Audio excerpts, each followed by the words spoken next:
we're looking at a really energetic and highly bullish analysis of Micron technology. Mm-hmm. The core argument is that the recent V-shaped pullback to around $192 was the perfect low valuation buying opportunity, all driven by strong AI fundamentals. So let's just dive right in. Let's do it. Okay, so a key theme right off the bat seems to be this clear technical confirmation of the reversal. The V-shape, yeah. Exactly. The writer really details that aggressive intraday rally on November 21st, pointing out how the stock dropped to, 192.59? Right. But then it just violently reversed to close strong at 207.37. So the takeaway here is basically that the $190 level is a solid floor. A classic entry point, that's the idea. Right.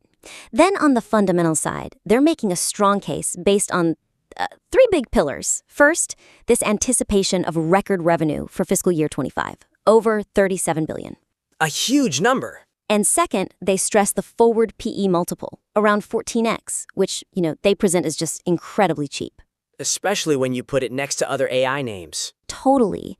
And third, the whole thing really rests on Micron being central to the AI build-out through high bandwidth memory, HBM. The core of the thesis. And finally, it all wraps up with the consensus forecast.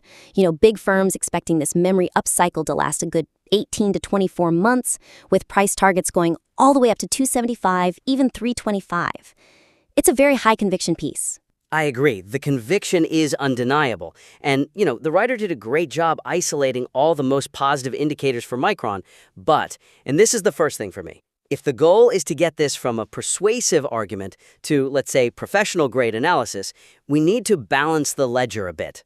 Okay. The analysis, while it's exceptionally strong on all the bullish points, it really requires adding in clear risk factors and counter-arguments to get that level of robustness you'd expect. So it feels a little one-sided right now. Exactly. It's all positive catalysts, HBM demand, low PE, analyst targets, but there's no effort to explore what could go wrong or what could, invalidate this perfect buying opportunity thesis. Right. And frankly, that lack of balance, it shifts the tone from analysis to advocacy. And that can actually reduce credibility, especially with a price target like $325. That's a critical point. When an argument is this one-sided, it can start to sound a bit like a sales pitch, even if the facts are solid. So how do we introduce that skepticism without, killing the core thesis? Well, my main suggestion is to introduce a dedicated section. Call it potential headwinds or contrarian viewpoints, something like that. Mm-hmm. Just the act of acknowledging risk, it boosts credibility so much. It shows the author has thought about more than just the happy path and that the thesis can stand up to a challenge. Okay, so where do we start? What's the biggest risk to flag? Let's start with the most obvious one, the one that's historically just devastated this space. You have to talk about the brutal cyclicality of the memory chip industry, both DRAM and NAND. The elephant in the room. It is. The piece is leaning on this 18 to 24-month upcycle prediction, which is great, but you need to discuss what could end that cycle early. If you ignore the cycle, you're just ignoring the history of the stock's volatility. And that cyclicality has burned so many investors in memory. When that cycle turns, it turns hard. So what's the specific non-AI risk you think they should focus on?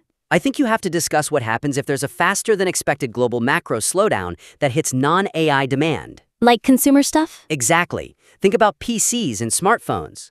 That memory still makes up a huge chunk of Micron sales, even with HBM grabbing the headlines. Right. So if that consumer demand softens or inventory builds up again, does the HBM boom, which is still a smaller slice of total revenue, even if it is high margin, does it have enough heft to carry the whole company?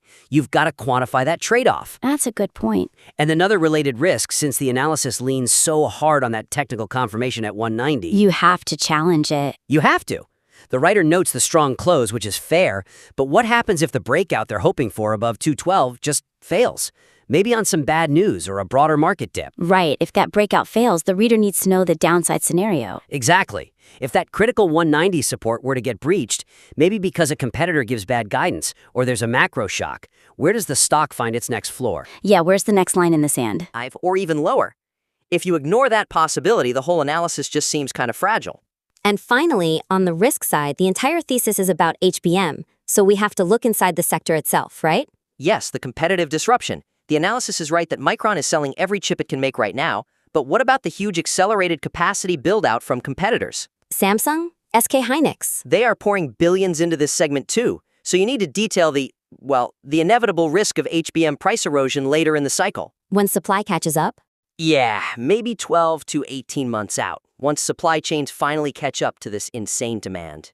If the high margins we're all expecting are based on today's scarcity, well, that scarcity is temporary. Ignoring how the memory supply cycle is going to eventually catch up to HBM is a major blind spot. Integrating that kind of risk profile really does transform it from just a persuasive story into serious research. And that actually takes us right into the second big opportunity for improvement. Because if we accept those risks, what really justifies that super bullish $325 price target? Exactly. The analysis leans on Micron being central to AI and having a low PE versus NVIDIA. But to hit 325, Micron has to command a big premium over its direct memory competitors. Precisely. To justify those aggressive price targets, the analysis has to move beyond the generic AI demand story and build a clearer, more original argument about Micron's specific competitive advantages, its differentiation. So what's the weakness there? The core weakness is that the argument applies equally well to all the memory giants. It relies on these big sector-wide trends, AI needs HBM. A rising tide lifts all boats. Exactly. But it fails to specify why Micron should get a premium valuation or better margins than Samsung or SK Hynix, who are also central to this whole thing. If the tide lifts all boats equally, your price target for all of them should be pretty similar. We need differentiation. So the job is to stop talking about the sector tailwind and start talking about the Micron-specific moat. That's it, exactly. My suggestion is to really deepen the qualitative analysis, focus on proprietary advantages, technology roadmaps, specific customer deals, things that create a real competitive barrier. Something that makes the argument unique? And harder to replicate. You want to give the reader an insight they can't get from just a basic analyst summary. Okay, so let's get specific.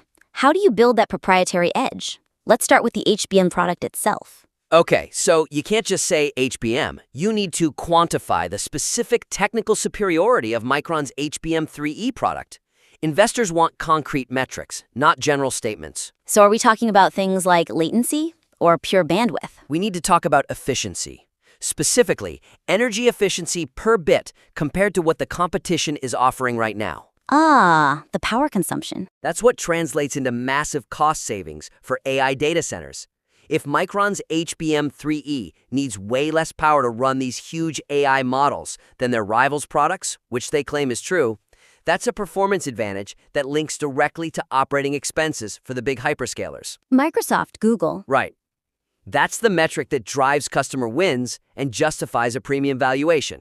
That's a durable advantage, not just a cyclical one. That is powerful. Instead of HBM is important, you're showing why Micron's HBM is strategically superior. Now, you also mentioned synergy. Does Micron have anything else that complements HBM and builds a stickier ecosystem? Absolutely. Instead of just focusing on HBM, you should detail the strategic importance of Micron's other products and how they create a synergistic advantage. So, for example, look at an emerging tech like CXL, Compute Express Link. Okay, for listeners who might not track memory architecture that closely, quick breakdown. Why does CXL matter here? So CXL is basically this high-speed interconnect that lets the processor talk directly to different kinds of memory, DRAM and NAND, with super low latency. It gets around the old bottlenecks. I see. So if Micron can offer a complete solution, leveraging both its cutting-edge HBM and using CXL to expand memory pools for AI training, that creates an incredibly sticky ecosystem for big AI customers who care about end-to-end integration and efficiency. Ah, okay. If your analysis connects CXL and their leading-edge NAND back to the core AI thesis, you're giving a much more nuanced, original view of Micron's strategy than just another headline about HBM. And that ties right back to the financials you mentioned earlier, that projected $37 billion in revenue. If we're chasing that huge price target, we need to be sure the margins are sustainable, not just inflated by a cyclical recovery. We need that granular focus on the financials. You have to try and break down that $37 billion and isolate how much of it is truly HBM and AI-driven versus just legacy memory. Because the margins are so different. The margins on HBM are vastly superior right now. If that overall $37 billion number is getting a big lift from a recovery in lower-margin PC or smartphone memory, then the true growth story for profitability might be getting masked. I see. So providing a granular picture of the margin profile and where future growth is coming from, specifically from the high-value AI sector, that's critical for justifying a multi-$100 stock price. You have to isolate the high-value stuff and show that the forward PE of 14 is based on aggressive, high-margin earnings, not just a cyclical bump in low-value products. This has been incredibly insightful. I mean, the core analysis on the Micron V-shape recovery is solid. It has conviction. But we found two key areas to really level it up to that professional grade. To summarize for the listener, first, integrate those clear, high-level risk factors and counterarguments. That means addressing the memory cycle's history, the competitive capacity build-out, and defining what happens if the stock breaks below 190. That will balance the analysis and boost credibility. And second, sharpen the argument by detailing Micron's specific proprietary competitive advantages beyond just AI as a tailwind. Focus on quantifying the HBM performance superiority, especially those efficiency metrics, and then detailing the strategic synergy of other product lines like CXL. Implementing these suggestions will really transform this from a persuasive piece into a robust, complete analytical document. The foundation is excellent. Now it's just about shoring up the structure and adding that layer of differentiated proprietary insight. We would love to see how you integrate these changes. Feel free to send the revised material back in for a follow-up critique. We'd love to see how those headwinds hold up against your enhanced competitive moat argument. Until next time.